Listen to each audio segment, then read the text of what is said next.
Welcome to the International Teacher Podcast with your host, Kent the Cat Guy, Jacqueline from JP Mint Consulting, Darian the Family Guy, and Greg the Single Guy, bringing you episodes from around the world about the best-kept secret in teaching.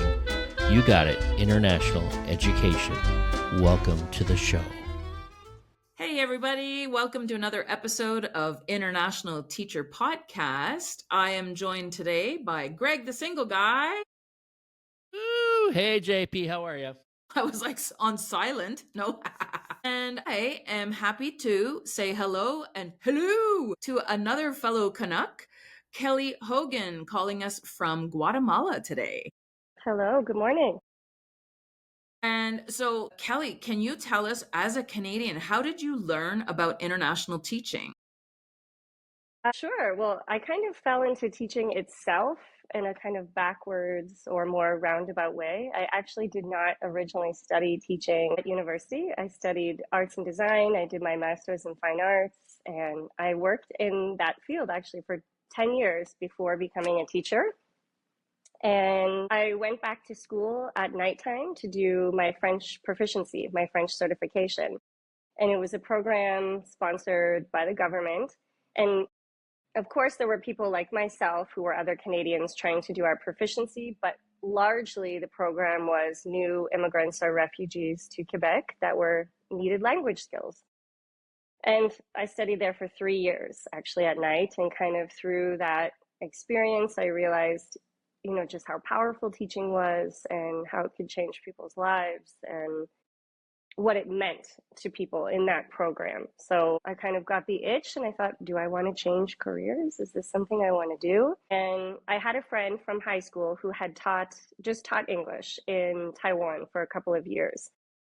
So I thought, maybe I want to try this out before I go back to school. So she said, if you want to come, I can get you a job. So the rest is history. I decided to go, for 1 year, quote unquote, like so many people. And I stayed for 13 years. Yeah. Wow. So I went back to school and did my certification, and then I did my master's and started working at international schools there. And yeah, that's kind of how I fell into teaching, I say. And where were you for 13 years teaching? In Taiwan. I stayed in Taiwan the whole time. Yeah, I stayed there the whole time. So I started just at cram schools, EAL schools, after school programs. And then while working, I went back and did my teaching certification and my master's degree. And then I got hired at the American International School there. How did you get a teaching degree? Because I know Canadian teaching degrees are not usually online, like PGCEs or American teaching licenses. Yeah. Yeah, I found out about a program offered through the College of New Jersey. That's a graduate program for people living abroad. They have different international sites. I know there was one in Egypt, there was one in Vietnam, and there was one in Taiwan. And I decided to attend the program in Vietnam, actually, not in Taiwan.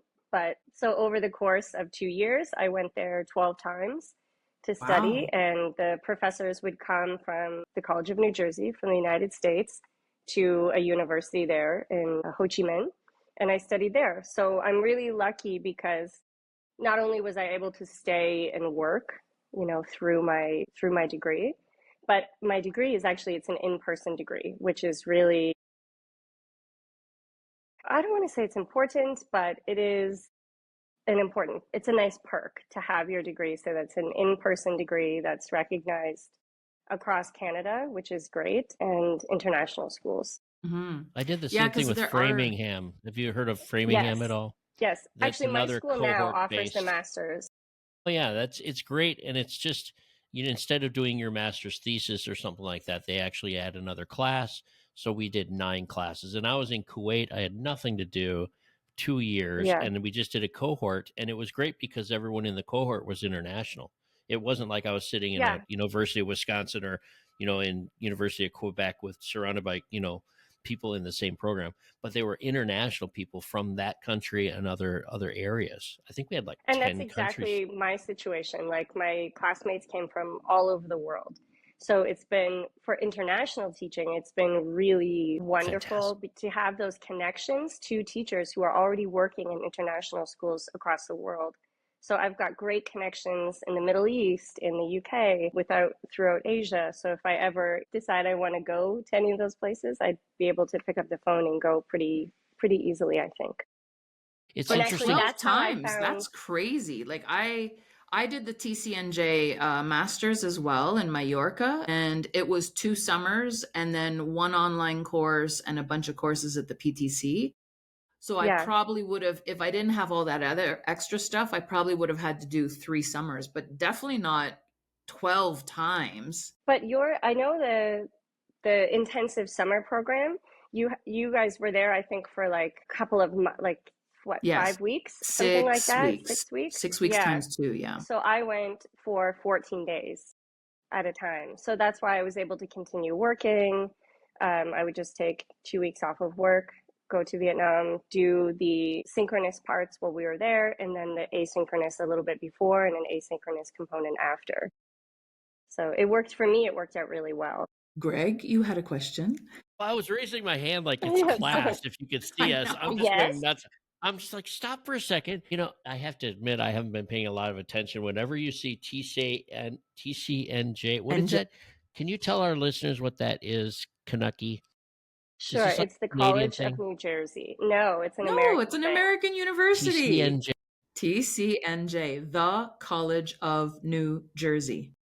I got to write them a letter because I don't know about these people. And I tell you, you just throw it about like everyone knows it. So, I mean, seriously. I guess because it seems... well, because we're both alumni from that. Yeah. And I was wearing a TCNJ alumni in Madrid in a market. And I heard somebody scream, go Gauchos or something. No, this is UCSB. It was totally different. But anyhow, it's like when you go to these universities in the summertime, you don't know what the mascot is. You don't know what the... And when they get all excited, you have some 19-year-old that is presently at that university coming running up to you. And you're like, I don't know what you're talking about. But no, that was UCSB, another place. But yeah, TCNJ, and there's a couple others. Endicott College. There used to be every university and college has its own. Yeah, every one of them has their own little campus. But I'm talking about these are overseas global masters. I understand. I thought you were going back to the whole idea of TCNJ as a university with letters. But no. I mean, I could throw LU out there. I could throw OSU. I could throw lots of letters out there. I was just making sure that our listeners can follow along. But going back to your point, you're right, JP. There are several well-known ones, and that's one of the perks of overseas is that if you can get an in-person, like Kelly did, you did this, you got an in-person cohort through a university that gives a degree with FaceTime in another country, and they're usually put on by these bigger universities or more well-known established universities. They send a professor, sometimes an adjunct professor, overseas for that limited time, and you do it face-to-face with them. I love that because that's how I did it too. I had, sorry. And that's not such a well-known fact that is an option. Like if you go abroad to teach and you decide you want to do a master's or something like that, this is a really realistic and reasonable options for people, that you don't have to quit your job. You don't have to move back home. You can continue with your education while staying abroad. I've got another one for you. It's called Responsive Classroom. And that's not through university. That's just a PD. But it's even as a seasoned teacher. I don't know if you ever took it, Kelly or JP. Yeah, you did. I love it. I still have the little bell. I use it every day for like the last 10 years. We use the chime. I love Responsive Classroom. I want to go I was in the very first international one. It was in London. And that was our first cohort, according to them. Maybe they're just talking it up. I don't know. But how many years ago was that? That was like 2015, I think. I was in Switzerland, and I went to England for just a week. And we went to London and did that Responsive Classroom. And it turned out to be really a great opportunity. It's more like for seasoned teachers, it's like going back to your 101 courses and learning just good classroom behavior stuff, great ideas. It's a system that you don't have to follow. We just had great conversations about classroom environment and great teaching. And, that's hard to really find those in a textbook or from a class, until you've had the time to teach and explored it for yourself, but then sharing that with each other. And that's what we came up with. I Yeah. mean, I don't use all of the stuff that I learned in there. I didn't listen to half of it. The other half was really good because the other, one half of it you already know, you already do, but you have Yeah. these little nuggets that you learn. But That you take I away. Yeah. digress. Please, Kelly, Well, tell us no, this more. is No, this is fascinating because I didn't know about it. So, the and only Kelly, thing you before we yourself move did on it? too much, yes, I did it, but I wanted to, for anyone who's thinking about doing the global cohort for masters, I wanted to let any listener know that that's how I actually came across you and your services. Is Stuart Carroll, shout out Stuart if you're listening out there. Yay, I love Stuart. As he gave us your contact and told us a little bit about you and what you do and the services that you can provide for teachers. So once we graduated, if we were looking for some new opportunities or looking to change roles or change positions once we got our masters, that you would be someone that could help us. So that's my connection to I JP. love Famous Stuart. JP. Stuart Yeah. is also a Canadian, and I've been trying to get him Yes. on this show for years now. So, Stuart, if you are listening, please Come on reach in. out because we want you to on the show. He has been in charge of the overseas portion of the master's degrees for TCNJ for 20 years or something. Years. Yeah. And so that's why I want him on the show to talk about what can people benefit from, getting a Yeah. master's overseas with, as you point out, fellow international teachers. You Yeah. grow your network, but you're also kind of talking the same language. Because when Yes. you do I have taken PD. I don't know if you guys have ever done this, taken PD with local Yes. teachers, non-international teachers. It's a totally different kettle of fish that Yeah. you're not talking the same language. They're talking about a lot of times classroom management issues that we don't Mm-hmm. have or Yeah, teaching 101 stuff a lot of times, right? yeah. So I think there's a benefit to taking PD and, graduate degrees Yes. with Yeah. international cohorts if you And can find them. TCNJ, the College of New Jersey. Do you guys know There that's you what it go. Good stands job. There for? we go. Yeah. You got This it. episode sponsored by TCNJ. Yeah. We're not. I feel like I'm silently plugging them, but Well, that's okay So if you do. Kelly, We do plug things on this show because a lot of it is the benefit of the listeners, especially the up and coming teachers that are going yeah, overseas. How do you extend and how do you make your career even better as you go? And these are the little secrets that we talk about. For us, they're not secrets, but for them, it might be because we're the best kept secret yeah. in education, right? There you go. international teaching. Kelly, you Mm-hmm. stayed in Taiwan, but you're not in Taiwan anymore. You're in Guatemala. No. So what Yes. happened there? Yeah. Like I mentioned, my husband and I had been in Taiwan for a long time, 13 years. Yeah, and you get to the point where you start to think, all right, what are we doing here? Are we gonna stay forever? Do we want to buy property? What are the real adult questions? What are we doing? I love Taiwan. I will forever say that, but there are a lot of things in the legal system of Taiwan that are make it quite complicated for foreigners. I mean, no matter how long you've been there, even as a resident, you can't buy property, you can never have a mortgage, you can never have a credit card, all of those things. So it can be no. I mean, if you fit into this very tiny 1% where you can have, like, financially, if you say that you're making over $1 million something US per year, there are some small loopholes, but the majority of people do not fit into those categories. So it becomes kind of Including us. Yes. complicated.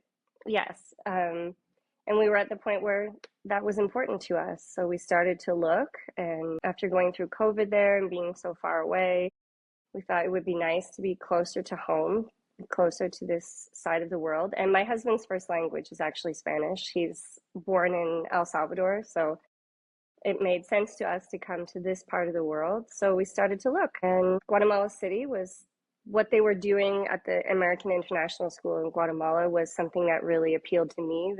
It's a dual language school. And my specialization is now in multilingualism and supporting multilingual learners. So the school itself really appealed to me. So that's how we ended up here. Did you go to a job fair or did you I see did something on all their of the things, website? all of the Ah, things. I did search, I did ISS, I did Thai, I did all of those things. But actually, bizarrely, I got this job where I am now through LinkedIn, which is kind of strange. LinkedIn, there we go, Wow. people. That's amazing. Yep, because I have a former classmate. Her name is Esther, and she works for the Multilingual Learners Institute from WIDA and Madison, Wisconsin. And I was doing a lot of work in my previous job with WIDA, trying to bring WIDA into the school. So I was in close contact with Esther via LinkedIn. And I noticed, just over time that she was doing a lot of research with this other woman whose name was Dr. Sam Wyman. And they were doing research about multilingualism and about WIDA. And I saw that Sam worked for CAG, my school now, the American School of Guatemala. So I thought, well, this might be the place for me. This could be interesting. So I reached out to the school directly, actually, and emailed the principals and the director directly and got an interview, and the rest is history. Yeah. yay. We got to go back for a second. Tell Sure. our A listeners, lot to just in case, unpack. Sure, what's sorry, WIDA? go for it. No, what's WIDA?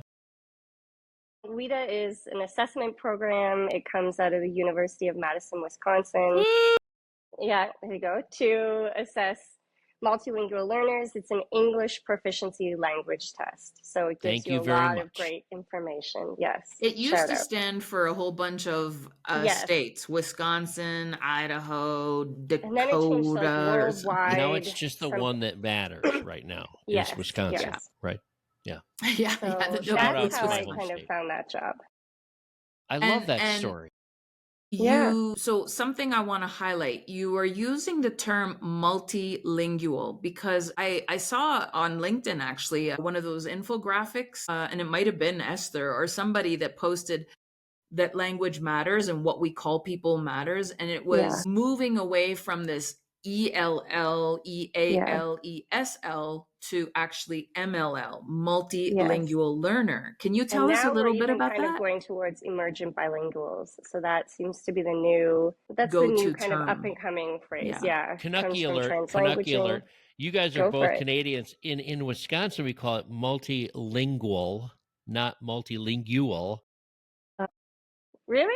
Lingual. I've never heard. Multilingual? Yes, lingual. Multilingual? Linguistics, lingual. You guys say lingual? Do you say linguistics? But there's a linguistics.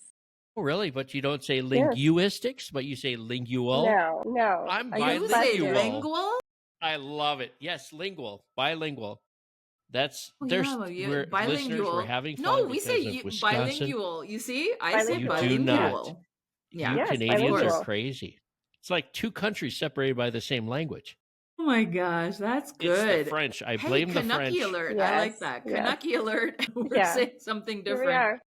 But so they're now talking about Multilingual. That's almost like regressing back to bilingualism. For emergent bilingual? Yeah. I think it comes from translanguaging, from Ophelia Garcia's work, and I believe her thought process is that emergent is a more positive way of saying that they are on the path. They are on the path towards something else, that, they're just not there yet, but they are emergent. I gotta say, as a polyglot, I loved the term MLL, multilingual learner, because in some cases, English is their third language or their fourth language. Yeah. It's not necessarily that second language. That's very commonly the case, I find. Back when I was in school, it was ESL that my master's was in. Not my master's, my original teaching degree, my minor was ESL. But as I was in it, right around 2000, 2001, we changed it to ELL. And we spent all this time, trying to, decide whatever. And I'm like, they're just learners. So I'll use any of those. I'll use any of those words to describe what we're talking about. And we just use them interchangeably. Which one's more politically correct? Who knows? And also, sometimes I'll ask them, how do you prefer that we call this course? Which one resonates more with you? And I think they will tell you. There's mother tongue. There's L1. There's L2. Right? Is it my L4? My third language, fourth language. The L1 learners. The I mean, you could be a multi-language works. simultaneous bilingual and you Right. don't have mother tongue. I So once yeah, asked my friend from Venezuela. He's a Canadian, believe it or not. He was a Canadian married to a Venezuelan. Their two boys were growing up in Venezuela, and I asked him. I said, what language do your kids usually speak?" And he yeah, said, "Greg, if you want to know what a child speaks as their main language, you need to just go with them where they're hanging out at a yeah, sandbox and yeah. listen to them. Don't interfere. Just listen and hear what they do." And I said, "So, what do they speak at the sandbox?" And if I remember correctly, he said both. They Yeah. had their own mixture of language, which was great, I mean, English and in Spanish. my home, my husband and I, we have a real melange of things happening at home. His Melange. first What does his that first mean? language is Spanish, but he grew up Mix. in a mix, sorry. Oh, melange. Sorry, You a don't know mix. There you melange? go. I thought it was an English word. Yeah, isn't it a It melange? sounds French. Well, it is French, but I think A we use it in lounge is I English. guess that a is a lounge perfect chair, but example of our a language. There you melange is go. Yes. That's different. it. But Yeah. okay, We speak so at home we have English, we're really speaking come a French. little off topic, but I do Yes, love this sorry. But because it's language is so a great rich. topic. Yeah. Yes, it's very rich, and I think I can already tell some listeners I'm going to send this to, particular friends, language aficionados, because they're going to want to hear this episode. But I would still like to talk a little bit more about that international piece, your journey and what you're doing now, because what you were doing in Taiwan, what you were teaching, and what you're doing now in Guatemala, are they the same? Have you changed? Yeah, I think they're all on the same trajectory, what I would like to think. Like I mentioned, I started as an EAL teacher, and then I went back to school and did my certification, and then I got hired at an American International School working as a language support teacher. So there they called it an EAL teacher. So we did kind of both a pull-out and a push-in program. So I did that job for a number of years. And then I became the EAL coordinator there. So leading that department, which is when I started doing all the work with WIDA. And now in Guatemala, I'm the dual language liaison. So now I work for, our school is a dual language school. So students are doing two certifications simultaneously, one in English and one in Spanish. So my job is to represent the English portion of the program to make sure that learners have full access to the curriculum, that they are receiving support services if they need, that they are being supported in the classroom, that teachers are using translanguaging strategies and making connections between language. So that's what my focus is now. And okay, I'm thinking of my mother listening to this podcast. Yeah. She I'm has not. notes. She has notes. Well, your dad might. She has notes for me sometimes. Like she says we get into education jargon and we kind of lose her. Yes. I'm So I was sorry. thinking, and no, don't apologize, but we just might need to sort of explain for the layman's terms. You talked about translanguaging, and there Mm-hmm. was another term you used in Taiwan. Oh my gosh, I'm blanking on it. But anyhow, EAL, perhaps? I think that's okay. English is an additional Oh, pull in, language. push out, Pull in, push push out, pull out, in. and Sorry. Yeah, translanguage okay. And skills for Yes. teachers at translanguaging, homeroom. yeah. Yeah. Sorry. So a pull in It's or very pull Canadian. out and pull in and push out program.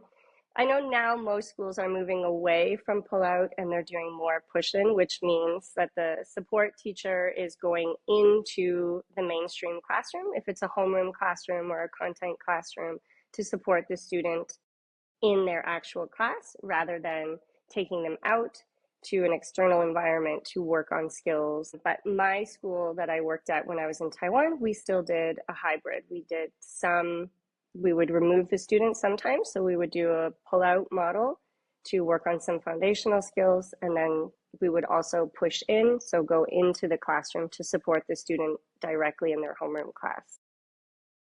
I remember as a teacher in Canada that we had a resource teacher. That's what they called special education at that time. And the resource teacher was pulling out simply because she could access a number of grade levels, but they were all at the same level.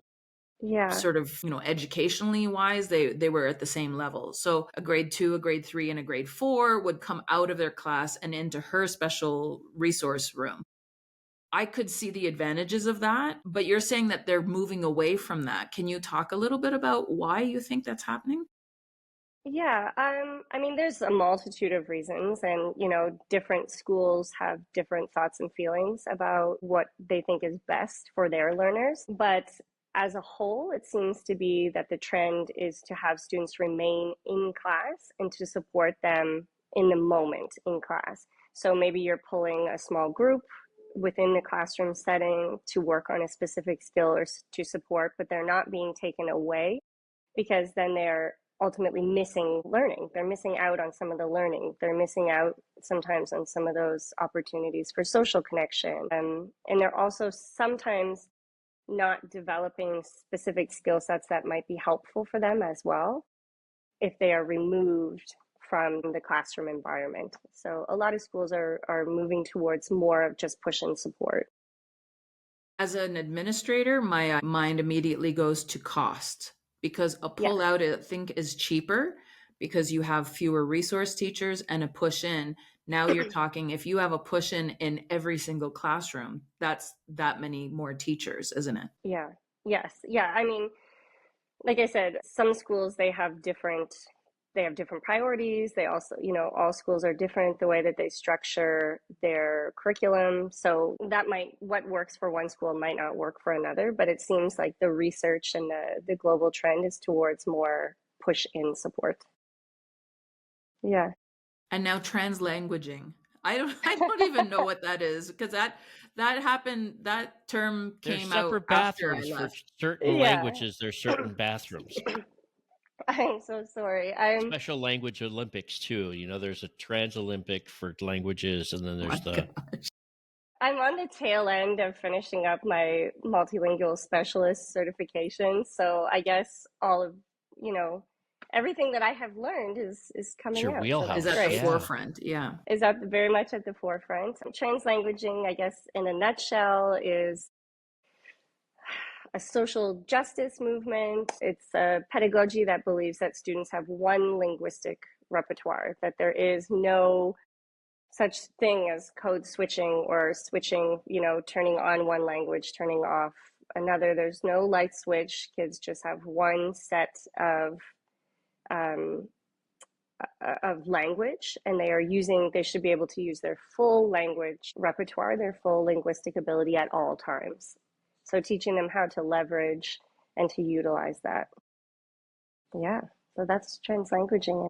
But I'm thinking in terms of, well, if it's a multilingual learner, they're going to have a core basic vocabulary in their new language, but a very rich vocabulary in their mother tongue or L1. Maybe. Potentially. Yeah. Depending on the level of schooling that they received in their first language, sometimes that is true, and sometimes that is not. But generally speaking, if students have a more rich vocabulary in their first language or their home language, if we can. So it's allowing them to utilize those language skills in order to acquire a second, and not having to leave those language skills at the door and only speak or only utilize another language of acquisition in the classroom. We can only hope that they have a strong first language, because otherwise their second language is going to suffer and their first language is going to suffer, and they might be bi-illiterate or instead of and that multilingual, they're that absolutely does happen. I see that a lot, and it's setting them back even further, and then they don't have a grasp of either language. And we're not talking about conversational, we're talking about core literacy stuff.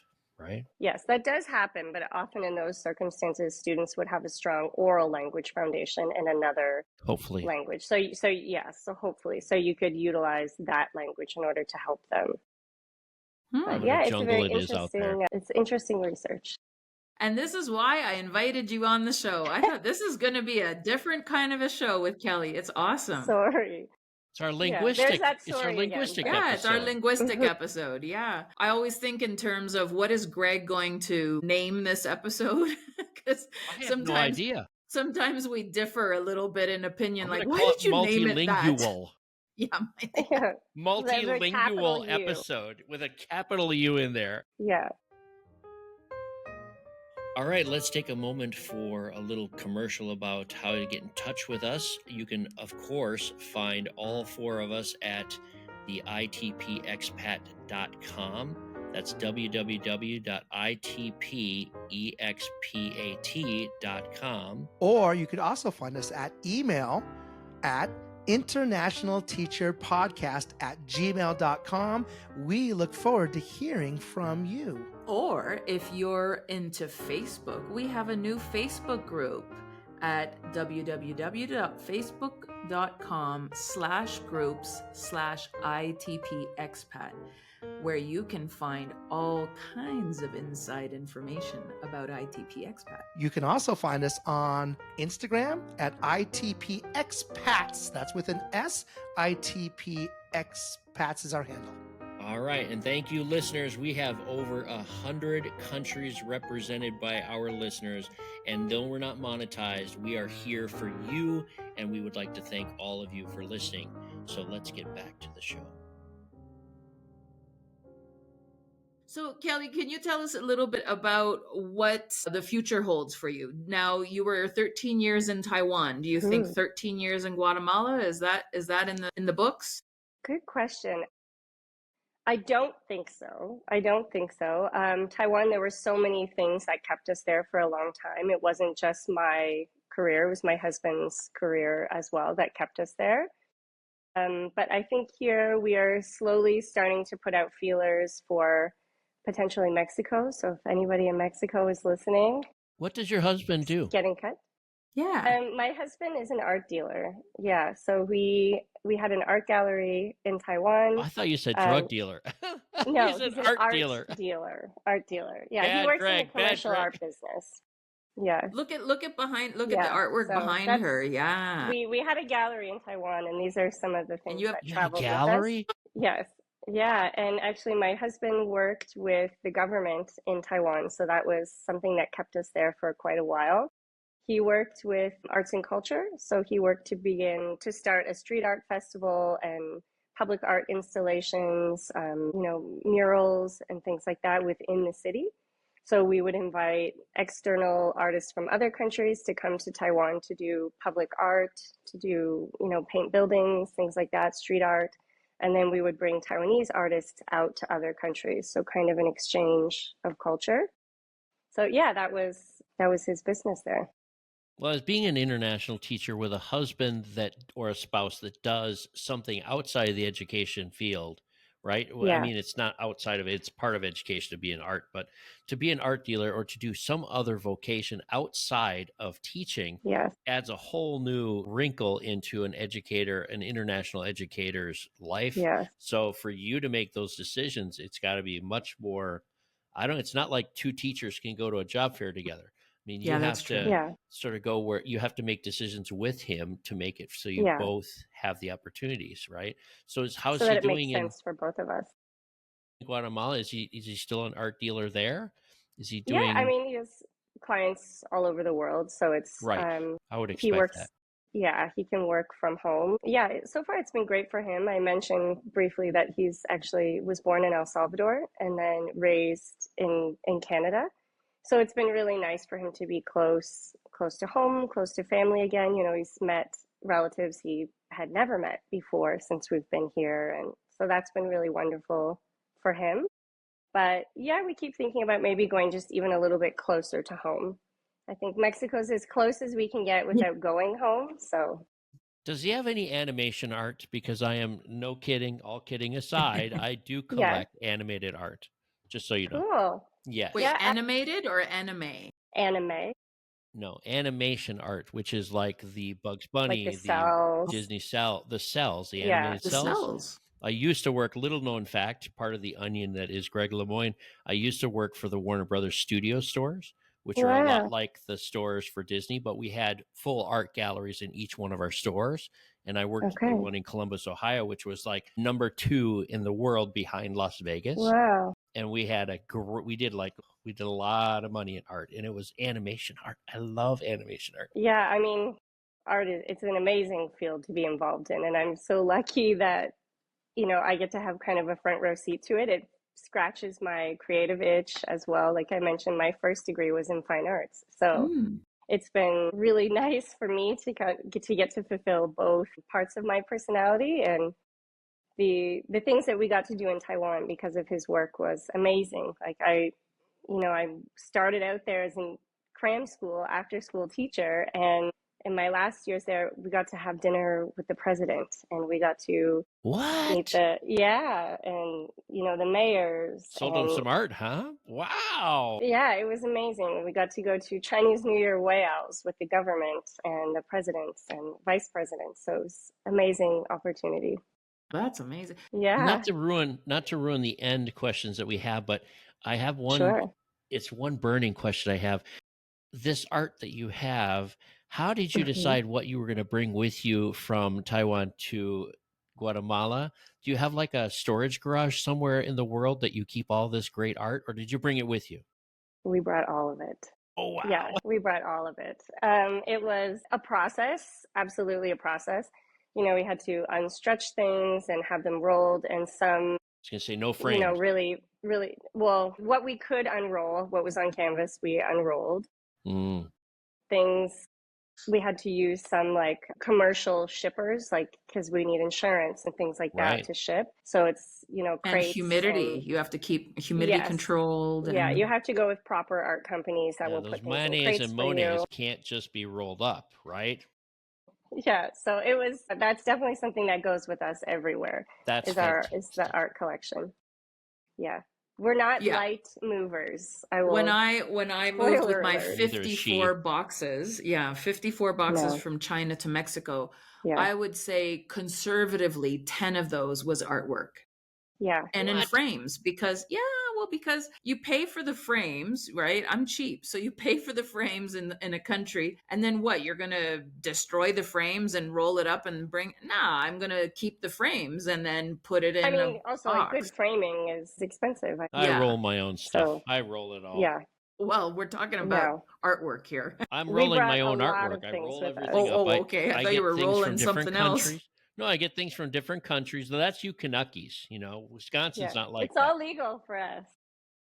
No, I roll artwork. Instead of putting it in frames, I will take the photos that I have that are enlargements and special artwork from different countries. Like when you're in Guatemala, there must be so much fantastic artwork that is just appeals to you right off the bat. You see something, you love it. You're like, let's find out all about the artist and let's grab a bunch of this stuff because we have the opportunity to buy it from the person that's doing it. Yeah, I mean, right? Here it's like traditional craft, weaving, woolwork, pottery, glass blowing, all of those types of things it's really, that's the exciting part for me about being here. I think I have a whole set of things from Guatemala for the table. I mean, like probably, table settings of stuff. I believe it. Yeah, I love Guatemala because of the street art, the vendors that are out there, the women, all of the intricate sewing that they do. It's beautiful. The cultural artwork is phenomenal there. Well, I was going to say, what are some of the takeaways you've had now living in these two countries when you're contrasting and comparing? What are some of the takeaways that our listeners might want to know about these places? Sure. I mean, in terms of education and for teachers, it was very different for me. It was a little bit of a challenge in the first 6 months, I would say. All of my teaching experience was in Asia. And coming to Latin America, students are very different. I mean, kids are kids anywhere, but parental expectation is very different. Thoughts and feelings about school and education and school culture is very different. Asians and parents, I should say, tend to be very involved in their child's education. Standards are quite high. Education is very rigorous. So as a teacher, I learned during my time there that I had to be very mindful about what I shared with parents, knowing that there were real consequences and real life reactions, repercussions to the information that I shared. So for example, if I shared in Asia that, a student was really not doing well in a certain class or had failed a test, I had to know that child would potentially be attending a cram school after school to And work not on seeing that the end subject of the 5 days a week, or waking up at 4 a.m. to do review or practice before school. So, I had to really think about what information I shared and how much maybe I wanted to try and address that deficiency in class prior to sharing that with children, or with parents, I should say. Whereas in Guatemala, I had to learn that type of schooling is not what parents want. They don't want that extreme academic rigor. It's more at a young age about socialization. They're more concerned about if their child is enjoying the schooling process and how they're getting on with their friends and how do they feel about school and what extracurriculars are offered and sports. So for me, that was a bit of a shift in comparing the two. Yeah, I would say there might be a bit more balance in the latter, Yes. right? Where Yeah. they're looking at education as one of the components in their child's life and Yes. not the end all to be all. And also knowing that, if I did send something home, there's a chance also that, parents might not be concerned with that. So I couldn't always rely on getting the external support for my students that I had gotten in Taiwan, or that I had received in Taiwan. It's not better or worse, it's just different. I needed to understand what the expectation of me was and what the expectation of education was because my students are young. I'm an elementary school teacher. I've always worked from first grade to third grade. So, yeah, same. Well, yeah, Okay. same thing. And, I wanted to piggyback on that. What's great that you're talking about with our listeners involved in this is that the adaptability you have to have as an international teacher, Yeah. when you go from one country to the next, no matter if it's your home or if it's two different foreign countries, you have to adapt. You have to sit back and spend the first month or two just really analyzing, what am I doing here and what's expected, because Yeah. it's a whole different situation. And we brought it. Did you feel like a new teacher, even after spending all those years in Taiwan? Did you Absolutely. feel like a brand new teacher when Yes. you first moved there? Yes, Yes. we had that on another episode.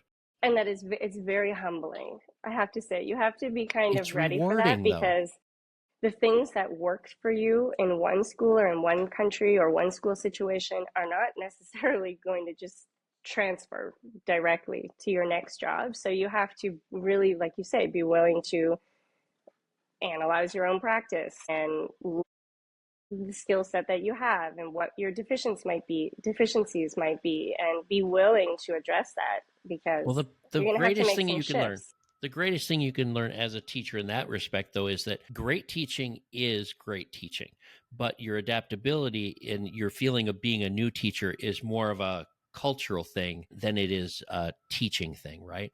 In my opinion. Yes. It's not that you're a different teacher, you're not as good as you were, or it doesn't matter how long you've taught somewhere. When you go somewhere in a new country, you're analyzing that first couple months exactly. Mm-hmm. How can you become your great, how can you make your great teacher processes and your talents come out in that culture? That's what it's more Yes. about, right? If you Yes. agree with Yeah, that. absolutely.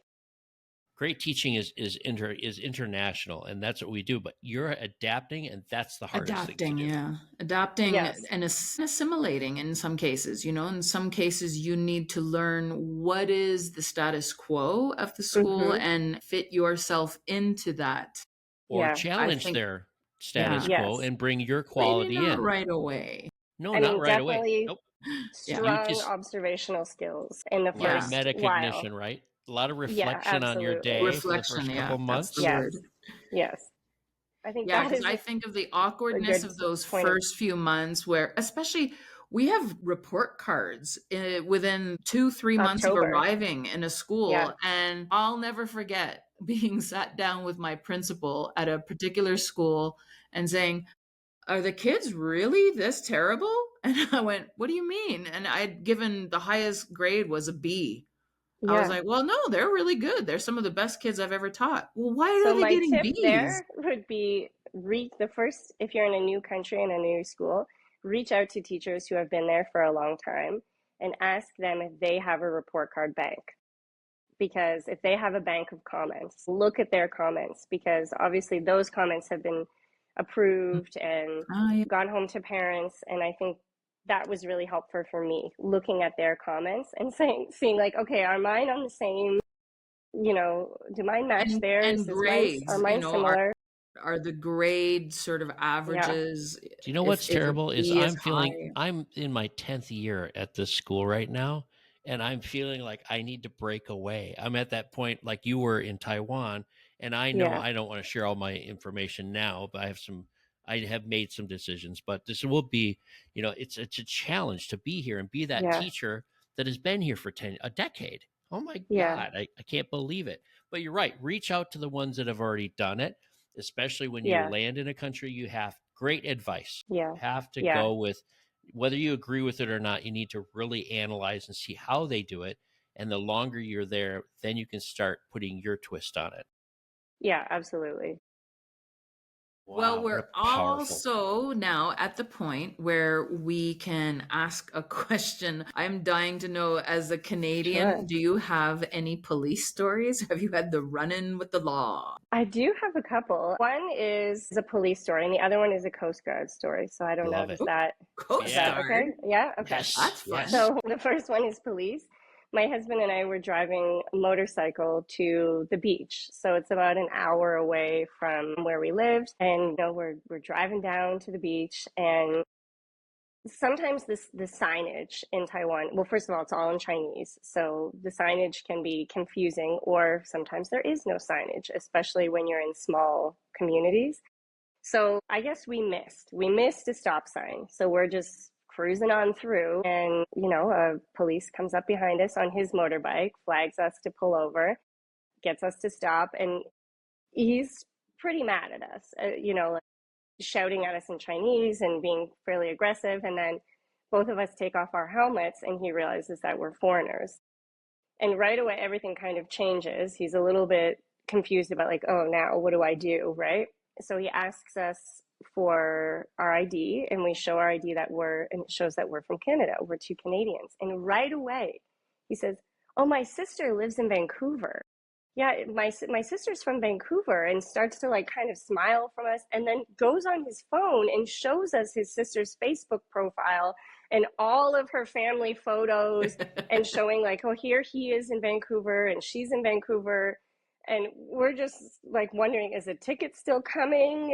Are we good? I don't know. And then he just says, okay, be careful, bye. And we Wow. just continued on our way. So that's So he was a zipping very, through pictures and showing you yes, he profile pulled out pictures. his Oh Is it my favorite God. snow? Facebook profile, and we're just thinking, what is going on? Yeah. So he was So that's, bilingual.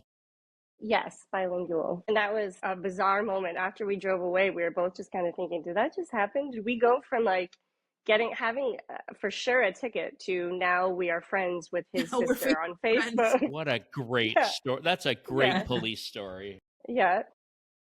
I want to hear And this Coast Guard. I can't imagine. sure. What's a Coast Guard story like? Yeah, so again, another motorcycle road trip. That is a very common thing to do in Taiwan, is long motorcycle trips. So a girlfriend and I were doing a 1 week Chinese New Year motorcycle trip around the whole island. And we're on the east coast of Taiwan, which is a bit more remote. And you're quite close to the coastline. So there's Coast Guard stations all along the main highway. And her scooter died. It just conked out. The transmission gave out, and we thought, okay, great. What are we going to do now? So I start walking. She stays with our bikes, and I start walking to the closest Coast Guard station to ask for help. What do we do? Right. And they were so kind, and they came to pick us up. They put both of our bikes in the back of their truck. They drove our bikes and ourselves to the Coast Guard station, and they were, please sit here. There is a shadow, meaning like there's shade, bringing things over for us, sweets, cookies, tea. And we're sitting there, and unbeknownst to us at this point, neither of our Chinese was very good in the beginning. And they're calling motorcycle repairmen all over the island to try and see how we can get this fixed. But it was Chinese New Year, so everything was kind of closed.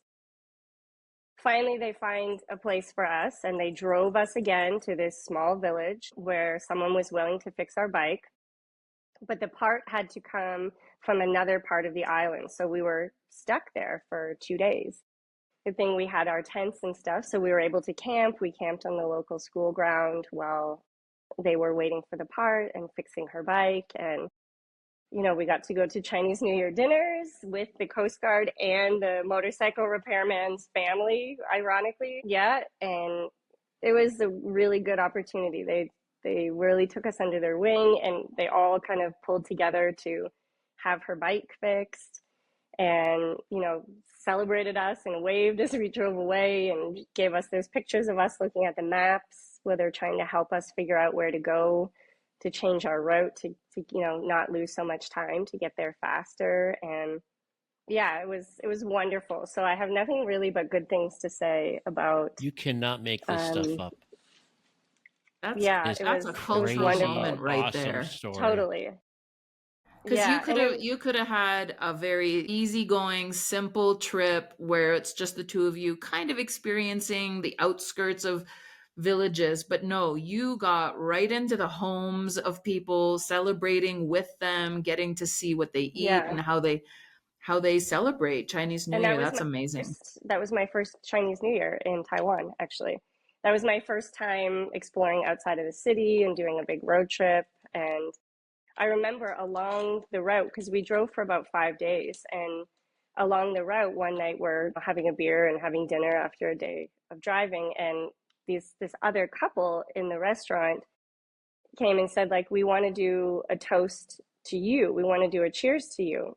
And we didn't really understand why. And they said, because we've seen you driving for 3 days. We've seen you on the highway. Like, we keep seeing you, and we know that you've been driving for 3 days. So, like, we want to do a cheers to you, a toast to you. So they were locals? It was a wonderful trip. Yeah.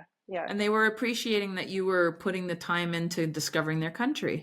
Yeah, and I think as well, we were two girls, like two women, and they said, you're such brave girls to do this alone. And so it was a really wonderful experience. That's cool.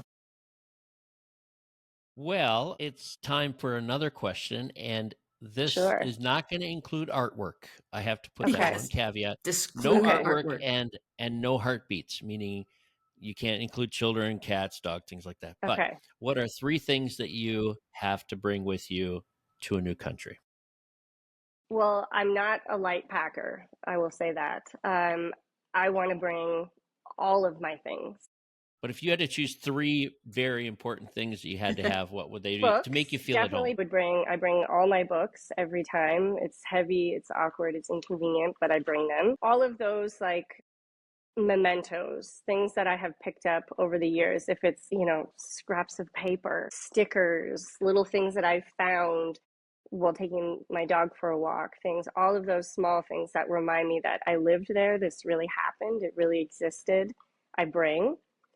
And the third thing is much less sentimental, much less glamorous, but it is vitamins. Because I know when I arrive in a new place, the stress of moving, of learning a new job, of learning a new culture, I inevitably get sick multiple times within the first 6 months. So having a lot of vitamins, cold medication, things that I know what it is, how it works. I don't have to be stressed out about trying to go to the doctor.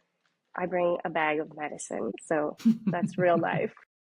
Great answers. Great answers. Yeah, for this show. Really unique very answers. exciting, but I like that. That's the truth. But it also Vitamins gives and us medicine. a glimpse into your life, by the way you answer the question. So I like that, a little snapshot. I have a third question, Greg. Sure. Is that okay? It's Sure, a third boss. question because I was at a boot camp this morning for recruitment from GRC. Shout out to GRC Boot Camp. And the question I have is, at the end of an interview in a job situation, a head of school might say, is there anything I need to know that you wish I knew? And so I love that question because it's completely open interpretation. So is there anything? No. Is there anything that you would have liked to have shared that we haven't asked about? Sure. I mean, in terms of a job, if I think like I'm at a job interview and somebody asks me that at a recruitment fair. I meant for ITP listeners. Like, no, I'm not talking about a job interview. It is a good job interview question.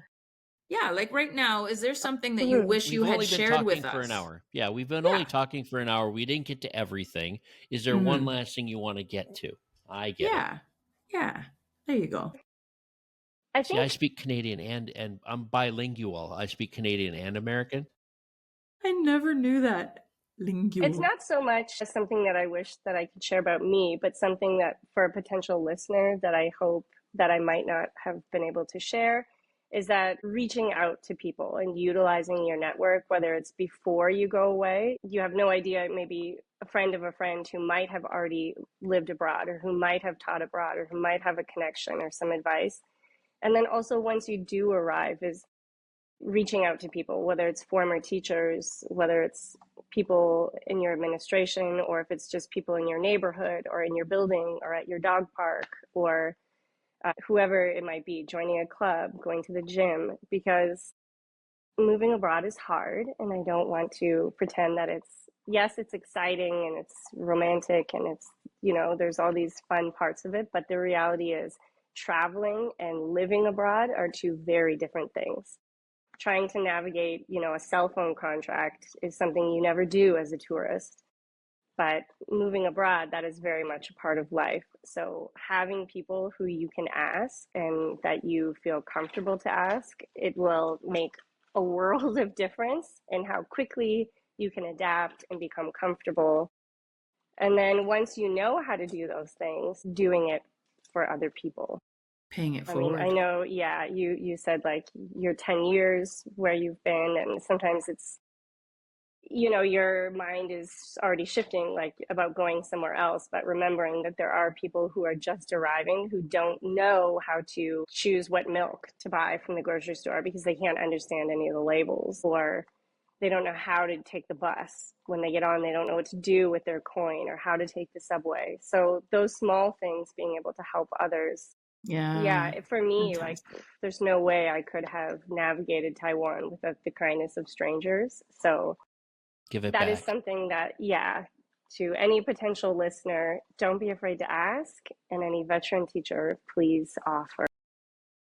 Love it.